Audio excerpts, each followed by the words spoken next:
नमस्कार, मैं हूं संजय शर्मा। आप देख रहे हैं 4 पीएम यूपी। अभय द्विवेदी ने अमेरिका से बैठकर संघ की जन्म पत्री खोल के रख दी। कहा कि एक निष्पक्ष आयोग की जांच शुरू कर देना चाहिए। संघ कर क्या रहा है, खेल क्या कर रहा है, कहां कहां से विदेशों से फंड आ रहा है, एनजीओ है तो कर इसकी पड़ताल क्यों नहीं होनी चाहिए। और उन्होंने तो कहा कि इंडिया गठबंधन के आने के बाद इसकी जांच जरूर होनी चाहिए। बताया कि बिहार में आखिर बैंड क्यों बज गई एनडीए की, और यह भी कहा कि अगर बिहार हारे तो मोदी को समय पूरा करना मुश्किल हो जाएगा। रोचक बातचीत है, लेके चलता हूं सीधा अभय द्विवेदी जी के पास। आपसे रिक्वेस्ट है 4 पीएम यूपी को सब्सक्राइब करिए, ज्वाइन करिए। चलते हैं अभय जी के 4 पीएम न्यूज नेटवर्क में। स्वागत है अभय द्विवेदी जी आपका। मैं आपकी अमेरिका की यात्रा में विघ्न डाल रहा हूँ, बार बार कहता हूँ नहीं आइए मुझसे बात करिए बात करिए। अमेरिका में उम्मीद है आपकी यात्रा अच्छे से गुजर रही होगी। मेरा पहला सवाल यह है कि मैंने अपनी जिंदगी में मोहन भागवत को विजयदशमी के पर्व पर या किसी भी संघ प्रमुख के व्यक्ति को इतना ज्यादा प्रेशर में नहीं देखा। मोहन भागवत हम जबरदस्त प्रेशर में दिखाई दे रहे थे। लग रहा था कि जो आस पड़ोस के देशों में जो कुछ हुआ है उसकी छाया उनके ऊपर पड़ गई है। मुझे लग रहा था कि विजयदशमी का पर्व है, 2 अक्टूबर के दिन पड़ा है, महात्मा गांधी को याद करेंगे। लेकिन संघ का गांधी से कोई लगता है लेना देना है नहीं। फॉर्मेलिटी में ही याद कर लेते हैं कि आज महात्मा गांधी का दिन है। पूरी दुनिया, आप जिस अमेरिका में बैठे हैं वहाँ के राष्ट्रपति लोग भी महात्मा गांधी की प्रतिमा को रखते थे, महात्मा गांधी को नमन करते थे। लेकिन संघ को महात्मा गांधी से कोई मतलब नहीं है। मोहन भागवत इतने प्रेशर में क्यों दिखाई दे रहे हैं, क्या कारण, क्या क्या लगता है आपको? देखिए, आपने राष्ट्रीय स्वयंसेवक संघ, महात्मा गांधी और मोहन भागवत के आपसी संबंधों के ऊपर जो सवाल उठाया है, उसके ऊपर थोड़ी चर्चा जरूरी है। इसलिए चर्चा जरूरी है कि हम सब लोगों के स्टेक्स, हम सब लोगों के दांव भारतीय लोकतंत्र में लगे हुए हैं। लोकतंत्र अगर स्वस्थ, सुरक्षित रहेगा और विकसित होता रहेगा तो हम सब लोगों की बहबूदी होगी, हम सब लोग खुश रहेंगे। वरना पूरा पूरा देश परेशान होगा, हम सब लोग परेशान होंगे। देखिए, इस बार इत्तेफाक से क्या हुआ कि 2 अक्टूबर जो गांधी जी का जन्मदिन होता है, उसी दिन विजयदशमी भी थी।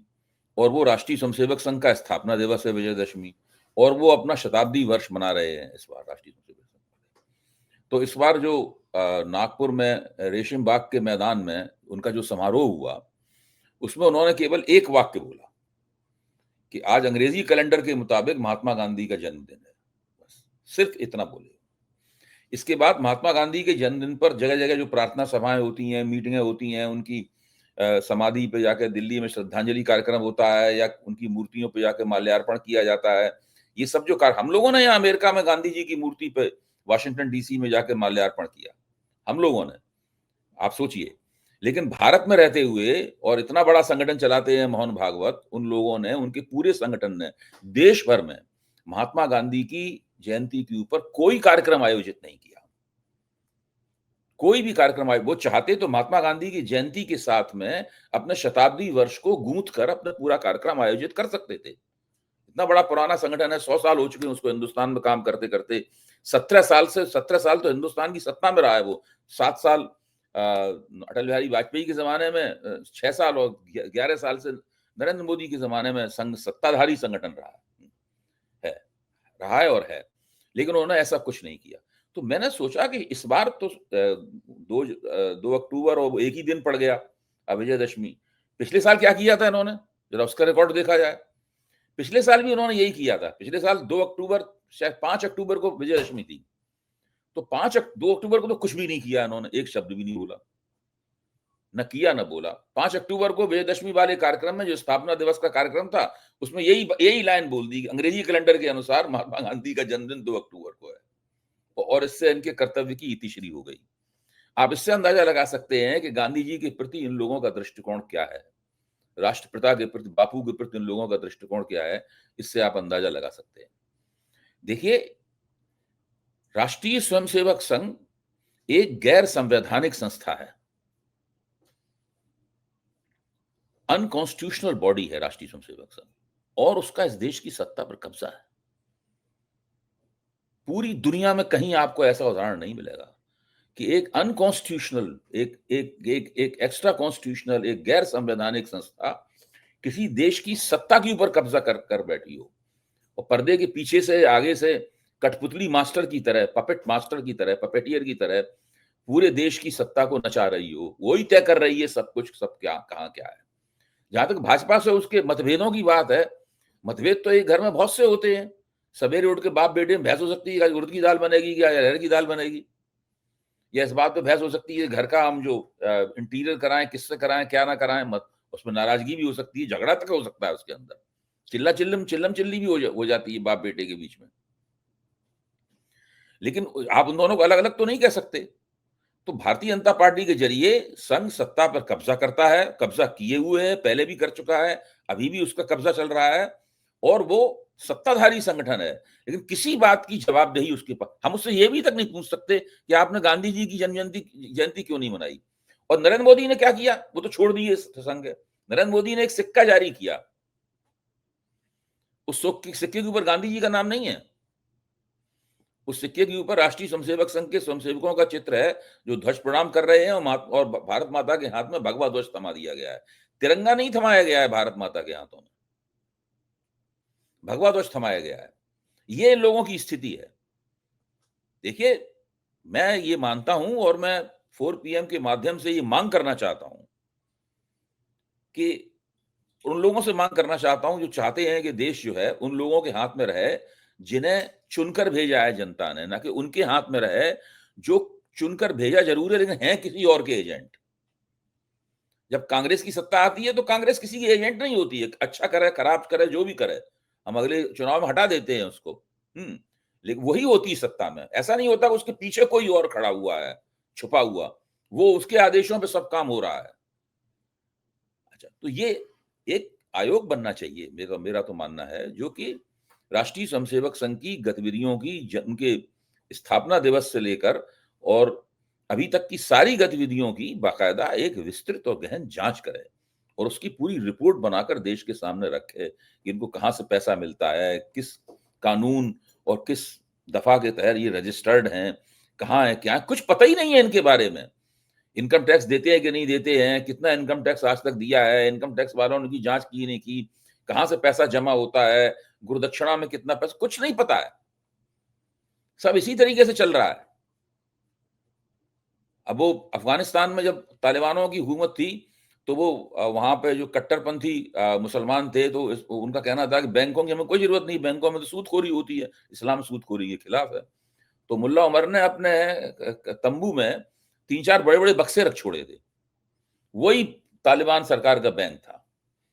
जो कोई पैसा लेके आता था वो बक्सा खोल के उसी में डाल देते थे, जो जिसको पैसा देना होता था बक्सा खोल के निकाल के उसको दे देते थे। तो ये तो तालिबान की अर्थव्यवस्था थी, छोड़ दीजिए उसको। राष्ट्रीय स्वयंसेवक संघ की अर्थव्यवस्था क्या है,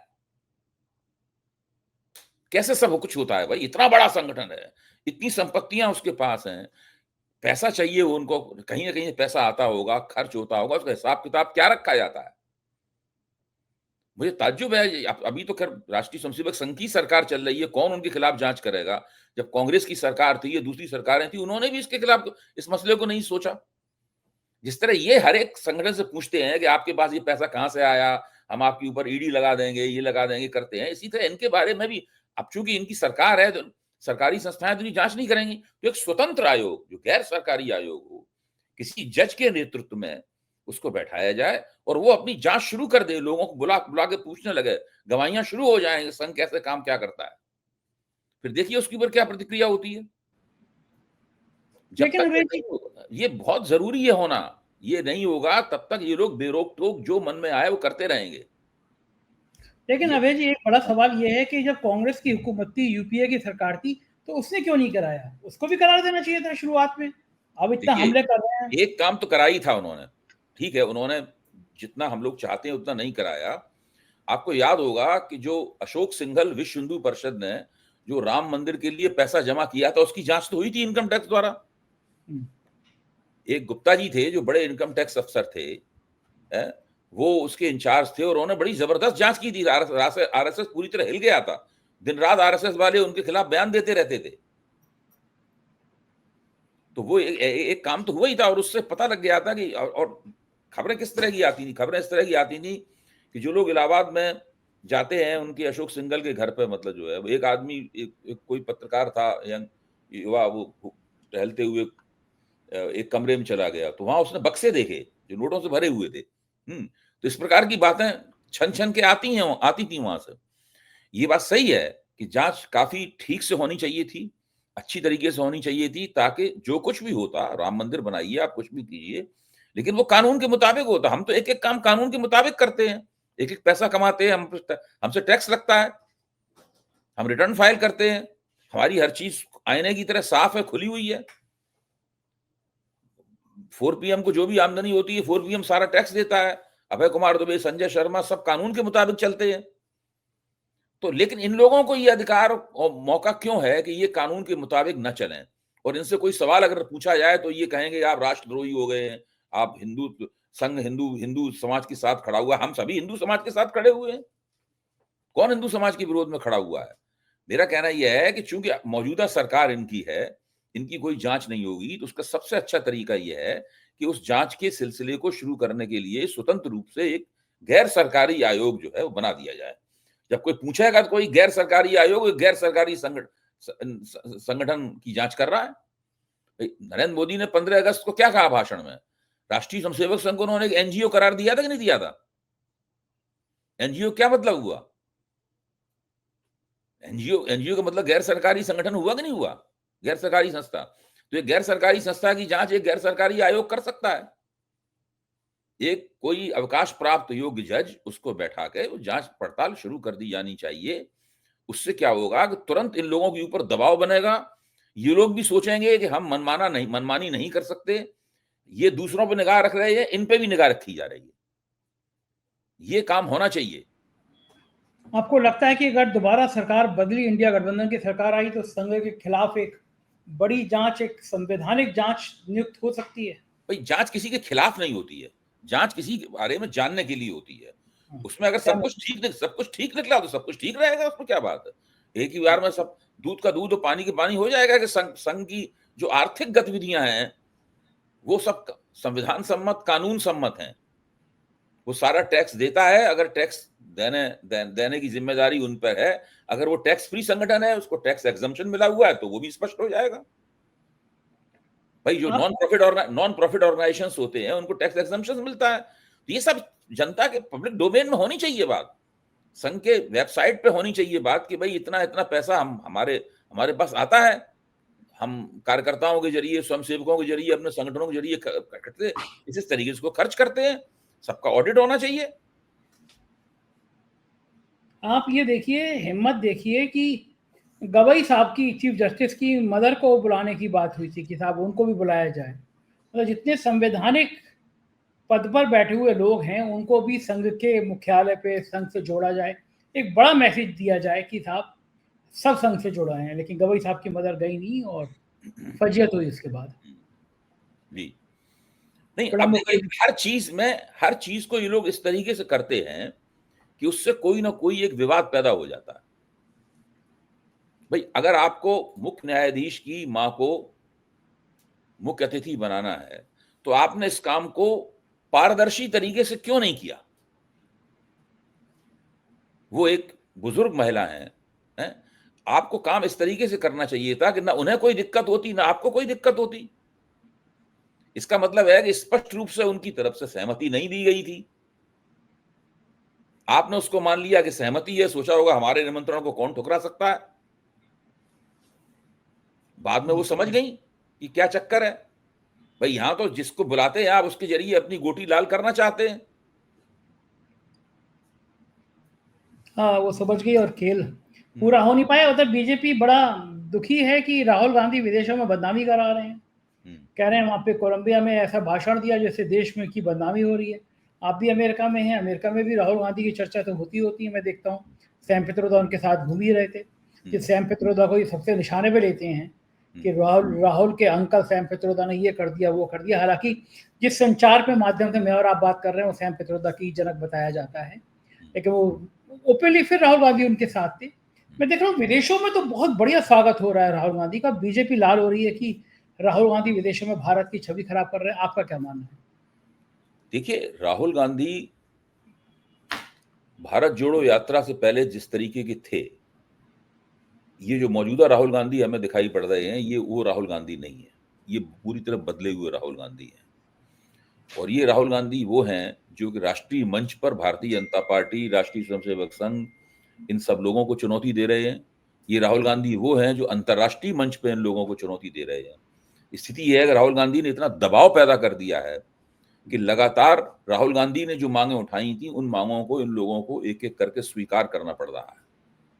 चाहे वो जाति जनगणना की मांग हो या कोई इस तरह कोई भी काम हो। उन्होंने जो जीएसटी के बारे में कहा था कि ये जीएसटी कितना गड़बड़ है, क्या है, वो सब बातें देखा जाए तो नरेंद्र मोदी ने की सरकार ने सारी बातें राहुल गांधी की मान ली हैं, जो राहुल गांधी ने सवाल उठाए थे।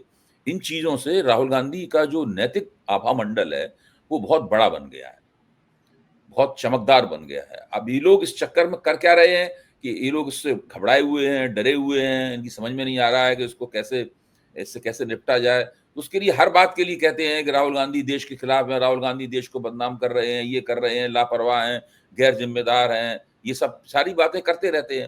लेकिन अब इनकी कोई बात चिपक नहीं रही है, कुछ भी नहीं हो रहा है ऐसा इसका लोगों पर असर पड़ता हो।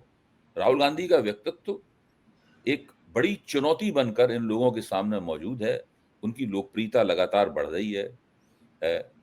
ये सवाल ये नहीं है कि मैं राहुल गांधी को पसंद करता हूँ नापसंद करता हूँ। मैं कभी कांग्रेस का समर्थक नहीं रहा हूँ। कांग्रेस ने मुझे और मेरे पिता को इमरजेंसी में जेल भी डाला था, और भ्रष्टाचार विरोधी आंदोलन में हम लोगों ने जम के कांग्रेस का विरोध किया था। एक दो दिन नहीं, लगातार 2011, 12, 13 लगातार हम लोग उसका विरोध करते रहे थे। और नरेंद्र मोदी को, शायद हम लोगों ने जो विरोध किया, नरेंद्र मोदी को सत्ता में आने में उससे भी सुविधा हुई। लेकिन आज की स्थिति क्या है? आज की स्थिति यह है कि नरेंद्र मोदी जो एक तरह से लग रहा था कि there is no alternative, TINA factor Narendra Modi के साथ है, उनका कोई विकल्प नहीं है। राहुल गांधी के उभार ने बता दिया है कि नरेंद्र मोदी का विकल्प मौजूद है, और उस विकल्प का ग्राफ तेजी के साथ बढ़ रहा है। और ये राहुल गांधी की विदेश यात्राएं भी प्लान्ड हैं, नियोजित हैं। वो भी एक रणनीति के तहत हो रही हैं। सब कुछ भी, वो ऐसी नहीं है कि कोई आदमी, जैसे हम लोग जाते हैं घूमने फिरने के लिए, ऐसा कुछ नहीं है। राहुल गांधी जहां भी जा रहे हैं, जैसे भी जिससे भी बात कर रहे हैं, चाहे वो खेत में किसी किसान से बात कर रहे हो, चाहे दुकान पे किसी मोची से बात कर रहे हो, किसी पोहा बनाने वाले से बात कर रहे हो, या साउथ अमेरिका में हो या कहीं भी हो, हर चीज एक राजनीतिक योजना के मुताबिक हो रही है। उनके सलाहकार बदल चुके हैं, उनकी सलाहकारों की टीम इस वक्त बहुत बेहतर है। कांग्रेस का जो आईटी सेल है वो पूरी ताकत के साथ में, बड़ी क्षमता के साथ में, सफलता के साथ में बीजेपी की आईटी सेल से टक्कर ले रहा है।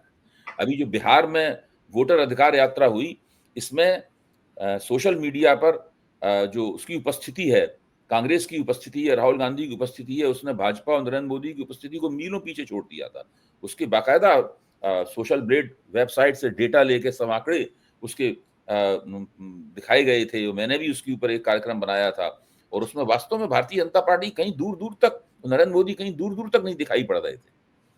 तो ये बिल्कुल बदली हुई कांग्रेस है, बदले हुए राहुल गांधी हैं, बदली हुई उनकी सलाहकार मंडली है, बदला हुआ उनका आईटी सेल है, बदली हुई उनकी राजनीतिक प्राथमिकताएं हैं, बदली हुई उनकी राजनीतिक योजनाएं हैं। ये लोग उस तरीके से काम कर रहे हैं। और भाजपा पहले अकेली ही मैदान में खेल रही थी, दूसरी टीम ही नहीं खेल रही थी। मतलब खेल ऐसा हो रहा था कि एक ही टीम खेल रही थी, दूसरी टीम थी नहीं मैदान में। अब हालत ये है कि भाजपा को मुकाबला करना पड़ रहा है, तो दिक्कत पैदा हो रही है, ज्यादा जोर से दौड़ना पड़ रहा है, हाफ रहे हैं, पसीना निकल रहा है, गोल कर नहीं पा रहे हैं, डरे हुए हैं कहीं उनके ऊपर गोल ना हो जाए, ये चल रहा है। ये ठीक चल रहा है। और बिहार में स्थिति अजीब हो रही है। बिहार पे दिन पर दिन एनडीए की जो हाल हो रहा है, नीतीश कुमार गए तो लोगों ने नारेबाजी कर दी, नीतीश को गाड़ी से बैठ के लगभग भागने वाली स्थिति हुई, गाड़ी को, विधायकों का अपमान किया जा रहा है। और बिहार का जो माहौल अचानक बदला है, इसमें मांगते हैं कि वोट चोरों वाला जो अभियान है, वोट चोर गद्दी छोड़ का जो नारा है, ये बिहार में काम कर गया। बिहार के लोगों में बहुत रिएक्शन दिखाई दे रहा है, गुस्सा दिखाई दे रहा है। नीतीश कुमार की कैबिनेट ने एंड टाइम पे, चुनाव सिर पर है तो भत्ता बढ़ाए जा रहे हैं, कभी सरकारी कर्मचारियों का, रोजगार का पैसा बांटा जा रहा है, खुल के पैसा बांटा जा रहा है 10-10 बांटा जा हजार। रहा है, अब क्या नंगी रिश्वत दी जा रही है वोटरों के लिए। ये महिलाओं को जो 10-10 हजार रुपए ट्रांसफर किया गया है, ये वोटों के लिए दी जाने वाली नंगी रिश्वत है, खुलेआम रिश्वत है। इससे कोई बेड़ा पार हो पाएगा, कुछ मामला निबट पाएगा? ये सब चीजें, ये बचाव के उपाय हैं। क्योंकि हार आपको स्पष्ट रूप से दिखाई पड़ रही है, तो आपको लगता है कि जितना नुकसान न्यूनतम आप कर सकें कर लें। स्थिति ये है भाई, एक जमाने में जो एनडीए का सोशल कोलिशन होता था, सामाजिक गठजोड़ होता था, वो बड़ा मजबूत होता था। हम लोगों को लगता था जब तक नीतीश कुमार इनके साथ रहते थे, नीतीश कुमार चले जाते हैं तो सोशल कोलिशन भी इनका भरभरा के गिर जाता है, तो उनको बड़ा मजबूत होता था और लगता नहीं था कि एनडीए सत्ता से बाहर जा पाएगा। और इस बीच में आप देखिए तभी सत्ता से बाहर गया था, 2015 में पिटा था एनडीए, जबकि नीतीश कुमार ने लालू यादव का साथ पकड़ लिया था, तभी लोग हार गए थे बुरी तरीके से। तो मैं ये मानता हूं कि बिहार में जो मौजूदा परिस्थिति है उसमें राष्ट्रीय जनतांत्रिक गठजोड़ जो है पूरी तरह से बचाव की मुद्रा में है। वो अपने खिलाफ एंटी इनकम्बेंसी, राहुल गांधी की बढ़ती हुई लोकप्रियता, तेजस्वी यादव मुख्यमंत्री के तौर पर सब होड़ में, पसंद की होड़ में सबसे ज्यादा आगे हैं। ये तमाम जो स्थितियां हैं वो बता रही हैं कि ये लोग किसी तरीके से लड़ाई में टिके रहने की कोशिश कर रहे हैं। और इन प्रशांत किशोर ने जो आरोप लगाए हैं, प्रशांत किशोर ने अशोक चौधरी के ऊपर, उसके बाद सम्राट चौधरी के ऊपर, इन सब लोगों पर इल्जाम लगाए हैं, उससे नेतृत्वहीनता की स्थिति पैदा हो गई है। इनके पास ऐसा कोई नेता नहीं रहा है इसकी कोई साख हो। एक आखिरी सवाल, अगर बिहार में बीजेपी एनडीए चुनाव जीतता है तो मोदी की पर्सनालिटी पे क्या असर पड़ेगा, और चुनाव हारते हैं तो मोदी की पर्सनालिटी पे क्या असर पड़ेगा? अगर एनडीए चुनाव बिहार में हार गया तब फिर जिसे कहते नहीं कि जो एंटी इनकम्बेंसी अभी बिहार में दिखाई पड़ रही है वो तुरंत पूरे देश के पैमाने पर प्रकट हो जाएगी। और मैं कई बार कह चुका हूं, जिस तरह लोकतंत्र में, चुनावी लोकतंत्र में जीत स्नोबॉल होती है, उसी तरह जीत की संभावना स्नोबॉल होती है, उसी तरह हार का अंदेशा भी स्नोबॉल होता है, वो बढ़ता चला जाता है। तो फिर ये अगले जो 4.25 साल बचे हैं ये निकालना मुश्किल हो जाएंगे लोगों के लिए। ठीक बात है, पार्टी के अंदर से विरोध शुरू हो जाएगा। बहुत बहुत शुक्रिया। लोगों को दिखने लगता है कि नहीं ये खेल गिर रहा है, मतलब जो है। बहुत बहुत शुक्रिया अभय जी, आपने समय दिया। Thank you sir. तो इतने अभय देवी जी, पूरी बातचीत आपने सुनी, कैसी लगी बताइएगा जरूर। Thank you.